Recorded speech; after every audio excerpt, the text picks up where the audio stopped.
أعوذ بالله من الشيطان الرجيم. بسم الله الرحمن الرحيم.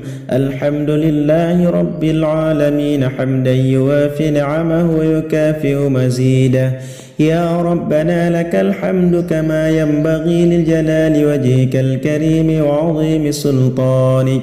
اللهم صل وسلم على سيدنا محمد وعلى آله وصحبه أجمعين.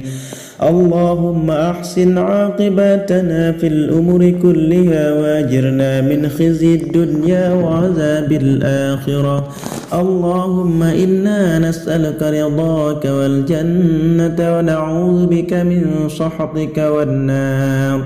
اللهم إنك عفو كريم حليم تحب العفو فاعف عنا يا كريم.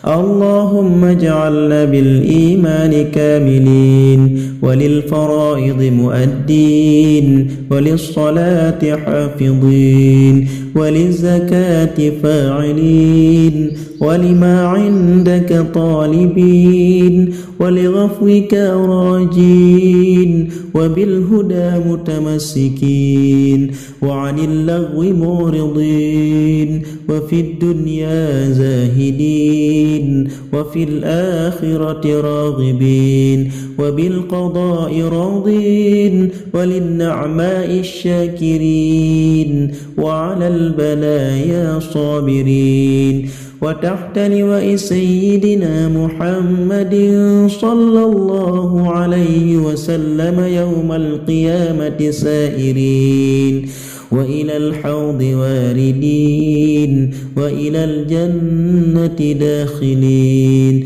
ومن النار ناجين وعلى سرير الكرامة قاعدين ومن حور عين متزوجين ومن سندس واستبرق وديباج متلبسين ومن طعام الجنة آكلين ومن لبن وعسل مصفين شاربين بأكواب وأباريق وكاس من معين مع الذين أنعمت عليهم من النبيين والصديقين والشهداء والصالحين وحسن أولئك رفيقا.